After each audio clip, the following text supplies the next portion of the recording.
In fact, that's the story that we start with. There are 2 more days to go before the water situation is restored to its normal situation in the province of Gauteng, before the water pressure returns to full force.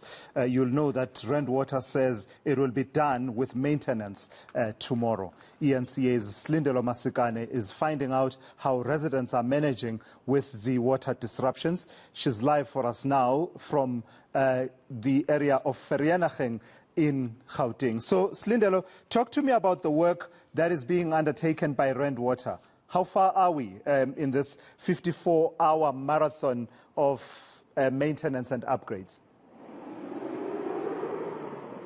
Well, from what we've heard from officials to us, everything is on track. They are on schedule and of quite confidence that they will be meeting that 54-hour deadline that they've given themselves, saying that they are in constant communication with the municipalities affected by this water reduction, stressing the fact that it is not that no area at this point has experienced a water cut.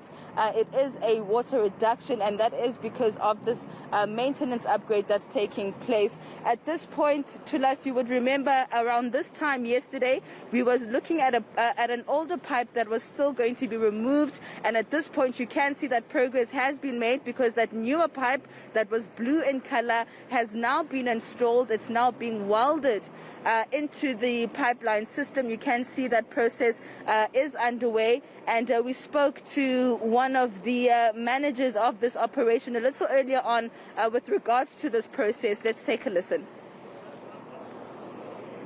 Yesterday we cut the pipe, removed that spool piece that you saw, and then in position, replacing that pipe, we installed now the valve rig. Now, this is exactly what we were meant to do. So where we are today is that the alignment is now completed. Welders are now in the pipe, welding the pipe in position. So we are talking about a diameter of 250 millimeters.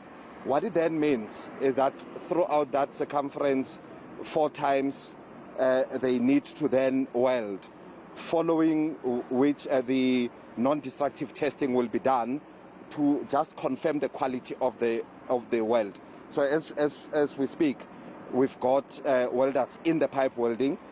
When they're done, they'll then come out and weld from the outside. So, Slindelo, I know that we're saying that we're dealing not with water cuts as such, but we're dealing with water pressure reduction and perhaps a supply reduction in some areas.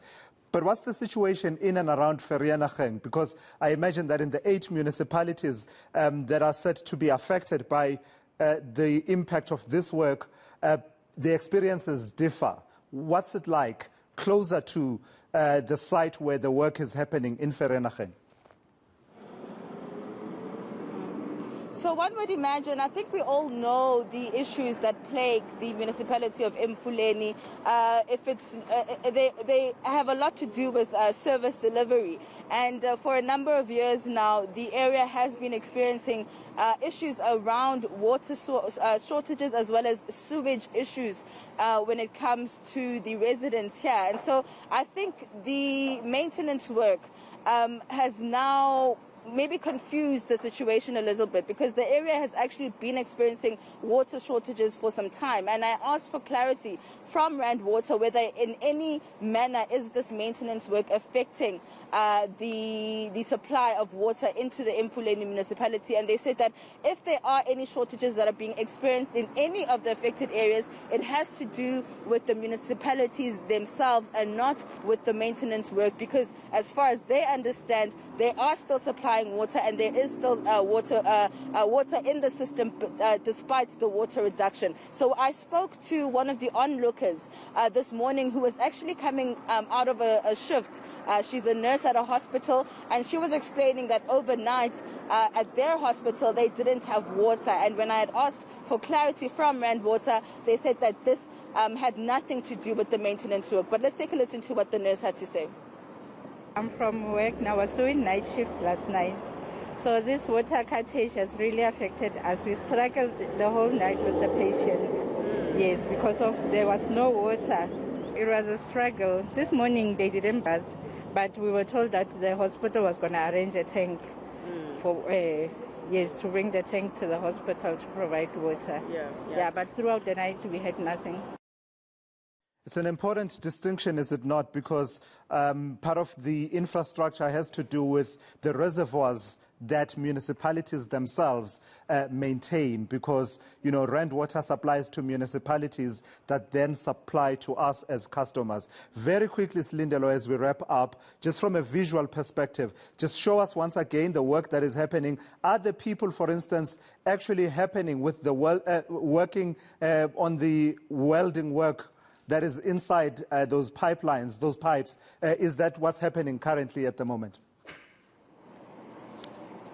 Certainly. So if I ask Mokhomotsi Setuki to just give you a pan back to my right, to the site itself, we do have officials, welders, specialists inside the pipe that you see now, the new pipe that's been installed, and they are currently welding inside. And from what we've heard from Mr. Eddie Singo is that once that process is complete inside of the pipe, the welding, then they will come out and continue with welding outside of the pipe. But from what it looks like, especially from someone who saw the project from where it started, where we still had the older pipe still in the ground, and now to wake up today, come back to the site and see the new pipe having been installed, it certainly shows you that there is some significant progress that has been made, and that the fact that we have officials working day and night that is definitely what's happening. Because you would remember yesterday we were told that there are two teams, around 150 officials, specialists and safety officers that have been split up into teams to ensure that the work continues. All right, thank you for that. eNCA's Sli Masikane tracking that situation. There is progress, people of Gauteng. As you can see, that pipe there is now in the ground, and the work continues on the side of Rand Water to ensure that there are no disruptions in terms of water supply.